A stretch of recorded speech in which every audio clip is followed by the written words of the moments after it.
వస్తూ ఉంది. దీంతో పాటు ఇప్పుడు మనకి లేటెస్ట్ ఈ వారంలో వచ్చినటువంటి కొత్త అప్డేట్ ఏంటంటే రీజనల్ రింగ్ రైడ్. ఇది ఆల్రెడీ మనం చాలాసార్లు మాట్లాడుతున్నాం. అయితే ఇది అఫీషియల్గా ఇప్పుడు మనకి అనౌన్స్మెంట్ అయింది. అఫీషియల్గా అనౌన్స్మెంట్ అయింది కాబట్టి ఇది ఎలా ఉంటుంది అనేది మీకు బ్రీఫ్గా ఒక 5 minutes చెప్తాను. మనకి ఇది వచ్చేటప్పటికి హైదరాబాద్ సిటీ అంటే మనం దేని మీద తీసుకుంటాం? నాంపల్లి లేదంటే మనకు అసెంబ్లీ. సో ఇది నాంపల్లి అనుకుంటాం. ఒకప్పుడు మనకి రియల్ ఎస్టేట్ బిజినెస్ అంటే ఓన్లీ హైదరాబాద్ సిటీ ఓన్లీ జంట నగరాల వరకు మాత్రమే మనకి ఈ రియల్ ఎస్టేట్ బిజినెస్ అనేది జరిగేది. ఎప్పుడు ఒక 20 years అవతల తీసుకుంటే ఆ తర్వాత మనకు వచ్చినటువంటి ఇన్నర్ రింగ్ రోడ్. ఈ ఇన్నర్ రింగ్ రోడ్ తర్వాత ఆటోమేటిక్గా హైదరాబాద్ రూట్ ట్రాఫిక్ కొంతవరకు చేంజ్ వచ్చేది. ఆ తర్వాత మనకి నెక్స్ట్ మన జనరేషన్లో తెలిసినటువంటిది ఓఆర్ఆర్. అంటే ఓఆర్ఆర్, ఈ ఓఆర్ఆర్ అనేది మనకి 158 కిలోమీటర్స్. ఎప్పుడైతే ఓఆర్ఆర్ అనేది మనకి హైదరాబాద్ పడిందో హైదరాబాద్ రూట్ ట్రాఫిక్ అనేది ఒక్కసారిగా చేంజ్ అయింది. ఎస్ఆర్ అది హైదరాబాద్ రూట్ ట్రాఫిక్ అనేది ఒక్కసారిగా చేంజ్ అయింది. మనకి రియల్ ఎస్టేట్ బిజినెస్ అనేది అవుటర్ దాటికి మనకి బిజినెస్ ఎక్స్పాండ్ అయింది. అవునా? అయితే దీంట్లో ఇక్కడ ఉన్నటువంటి జనరేషన్లో నాకు తెలిసి చాలా తక్కువ మంది ఈ ఓఆర్ఆర్ని ఆ టైంలో ఉపయోగించుకొని ఉన్నారు. కానీ ఈరోజు మనకు ఒక ప్రశ్న ఏంటంటే రీజనల్ ఓఆర్ఆర్ పడినప్పుడు కూడా ఎంత డెవలప్ అవుతుంది అని చెప్పి ఆ టైంలో చేసేటటువంటి రియల్ ఎస్టేట్ వాళ్ళకి అంత పూర్తి అవగాహన లేదు. జనరల్గా ఏంటంటే అతి తక్కువ మందికి అవగాహన ఉండొచ్చు, కానీ ఎంత ఎక్స్పాండ్ అవుతుందని ఎవరు ఎక్స్పెక్ట్ చేయగలరు.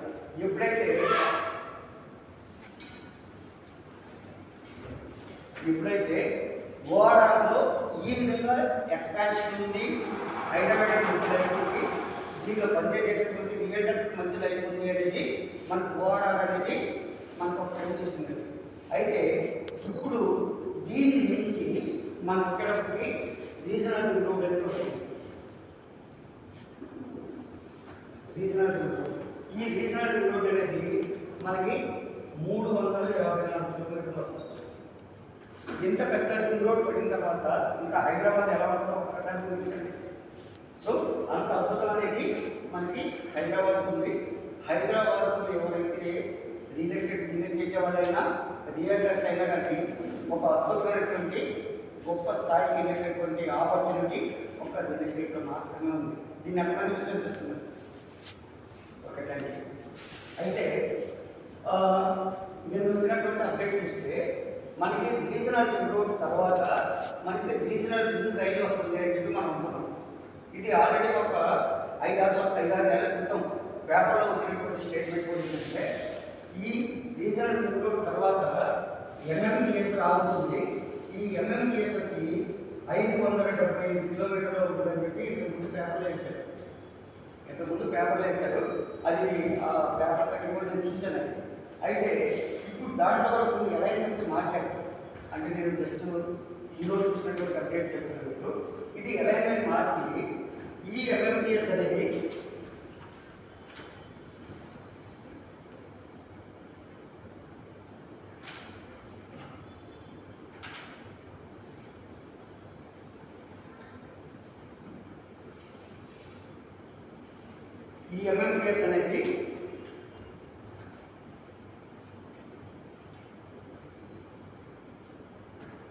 ఈ ఎంఎంటీఎస్ అనేది మొత్తం మనకి ఇండియాలో వచ్చి 3 ఏరియాల్లో దీని ప్రతిపాదన తీసుకొచ్చారు. ఐడియా ఉందా ఎవరికైనా ఐడియా ఉందా? ఈ రీజనల్ రింగ్ రైల్ అనేది మొత్తం ఇండియాలో 3 ఏరియాలకి ఈ ప్రతిపాదన తీసుకొస్తే దీంట్లో సెలెక్షన్ అయింది ఓన్లీ హైదరాబాద్. కాబట్టి దీంట్లో ఫస్ట్ మనకి ఈ హైదరాబాద్లో ఈ రింగ్ రైల్ అనేది రాబోతుంది. నెక్స్ట్ ఇది మనకి ఇండియాలో మొట్టమొదటి ప్రాజెక్ట్. ఏది? రీజనల్ రింగ్ రోడ్ చుట్టూ 2 MMTS రావడం అనేది ఇండియాలో మొట్టమొదటి ప్రాజెక్ట్. నెక్స్ట్ దీంతో పాటు దీని యొక్క పరిధిని 392 కిలోమీటర్లు తీసుకుంటారు.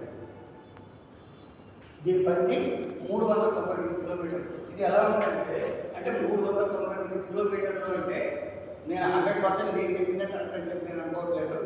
ఇది వచ్చేటప్పటికి ఈ రీజనల్ రింగ్ రోడ్ అనేది ఇన్నర్ సైడే వస్తుంది అనేది నా ఎక్స్పెక్టేషన్. దానికి సంబంధించి కూడా మీకు ఒక చిన్న ఆధారం చూపిస్తాను నేను. ఇది వచ్చేటప్పటికి ఈ రైలుకి ఈ రీజనల్ రింగ్ రోడ్కి మధ్యలో 3 to 5 కిలోమీటర్స్ ఉంటుంది. 3 to 5 కిలోమీటర్స్ ఉంటుంది. ఇది మొత్తం టోటల్గా 392 కిలోమీటర్లు వస్తుంది. దీనికి 26 స్టేషన్స్ వస్తుంది. 26 స్టేషన్స్ వస్తున్నాయి. అదేవిధంగా 6 ఆర్ఓఆర్లు వస్తుంది.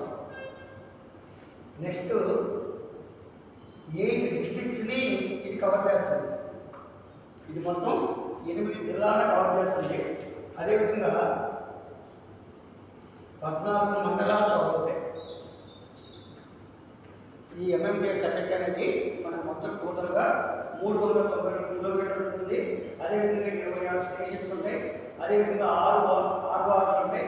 8 జిల్లాలు కవర్ అవుతాయి. 14 మండలాలు కవర్ అవుతాయి. సో దీని కారణంగా రేపు హైదరాబాద్ అనేది ఒక ఊహించినటువంటి స్థాయిలో ఎదగడానికి మనకు అద్భుతమైనటువంటి ఆపర్చునిటీ ఈ regional ring road and regional ఈ ఎంఎంటీఎస్. అదేవిధంగా దీని యొక్క బడ్జెట్ కనుక తీసుకుంటే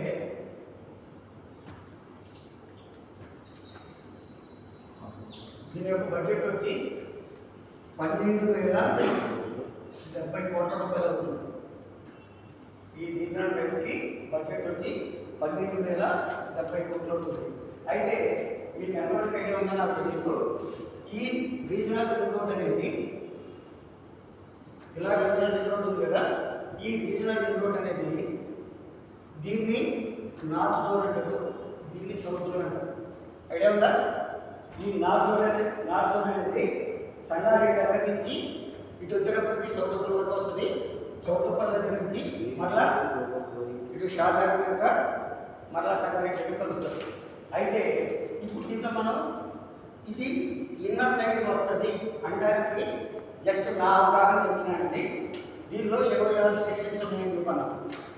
సంగారెడ్డి దగ్గర రీజనల్ రింగ్ రోడ్ ఎక్కడ వస్తుంది? పెద్దాపూర్ దగ్గర వస్తుంది, అవునా?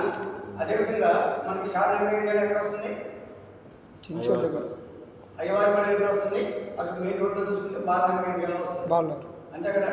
ఇప్పుడు మనం అవుట్ సైడ్ వెళ్ళామనుకోండి, అవతల విలేజెస్ రావాలి. ఏది రీజనల్ రింగ్ రోడ్కి అవతల కనుక మనకి ఎంఎంటీఎస్ వస్తే దాని అవతల విలేజెస్ రావాలి. కానీ వీళ్ళు ఇచ్చినటువంటి విలేజెస్ ఏంటంటే నార్త్ జోన్లో వచ్చేటప్పటికి కంది ఇచ్చారు. కంది, సంగారెడ్డి, నర్సాపూర్, తూప్రాన్, గజ్వేల్, జగదేవ్పూర్, భువనగిరి, చౌటుప్పల్, ఇలా 1, 2, 3, 4, 5, 6, 7, 8 నార్త్ జోన్లో 8 స్టేషన్స్ వచ్చాయి. అదేవిధంగా ఈ సౌత్ జోన్లో వచ్చేటప్పటికి అమన్గల్, యాచారం, కందుకూరు, షాద్నగర్, చేవెళ్ళ. షాద్నగర్ అంటే మనకి రీజనల్ రింగ్ రోడ్ ముందుగా తర్వాత ముందు కదా. కాబట్టి షాద్నగర్ మనకి అక్కడ పాయింట్ ఇచ్చారు అంటే ఇది నాకు తెలిసినంత వరకు ఈ రీజనల్ రింగ్ రోడ్ నుంచి ఒక 3 to 5 కిలోమీటర్స్ ఇన్సైడ్ ఉంటుంది. ఎందుకంటే చేవెళ్ళ కూడా మనకి ఇన్సైడే ఉంది. ఇప్పుడు మనం ఇక్కడ చూసుకుంటే కంది ఇన్సైడే, సంగారెడ్డి ఇన్సైడే, నర్సాపూర్ ఇవన్నీ కూడా రీజనల్ రింగ్ రోడ్కి ఇన్సైడే ఉంది. కాబట్టి ఈ రీజనల్ రైల్ అనేది కూడా మనకి దీనికి ఇన్సైడే ఉంటుంది. ఇది కూడా ఒక 3 నుంచి 5 కిలోమీటర్ డిస్టెన్స్లో ఉంటుంది. అదేవిధంగా మనం మొత్తం టోటల్గా చూసుకుంటే 392 కిలోమీటర్లు 26 స్టేషన్స్ తోటి మనకి రీజనల్ రింగ్ రోడ్ అనేది ఈ రీజనల్ రింగ్ రైల్ అనేది రాబోతుంది. ఇది మనం ఇంతకుముందు ఎప్పుడో ప్రతి మీటింగ్లో కూడా మనం చెప్పుకుంటూనే ఉన్నాం. కానీ లేటెస్ట్గా వచ్చినటువంటి అఫీషియల్ స్టేట్మెంట్ ఇది. అఫీషియల్ స్టేట్మెంట్ కాబట్టి దీన్ని మనం బలంగా నమ్మవచ్చు. సో ఇక్కడి నుంచి గవర్నమెంట్ అనేది కొద్దిగా కనుక మనకి ఈ ఇదే విధంగా ఏ రోజు అప్డేట్ ఇస్తూ ఉంటే మీకు తెలియకుండానే హైదరాబాద్లో అద్భుతమైనటువంటి భూమి స్టార్ట్ అవుతుంది. అయితే ప్రతి ఒక్కరు కూడా ఆలోచించాల్సినటువంటి విషయం ఏంటంటే ఎప్పుడు కూడా చాలామంది బిజినెస్ బాగున్నప్పుడు చేద్దాం అంటారు. ఎప్పుడు కూడా బిజినెస్ బాగుండదు అనేది మనం ఎప్పుడు చెప్పలేము. నిన్న దాకా స్లో ఉంది, ఇప్పుడు ఒక 4-5 మంచి అప్డేట్స్ వచ్చినాయంటే ఆటోమేటిక్గా ఒక్కసారిగా భూమి వస్తుంది. మనం నిన్న దాకా ఏదో పని చేసుకొని ఈరోజు స్టేట్మెంట్ ఇవ్వడమే మనకు పరిగెత్తుకుంటే రాగలుగుతామా? రాలేదు. కాబట్టి ఏంటంటే ఈ రియల్ ఎస్టేట్ అనేది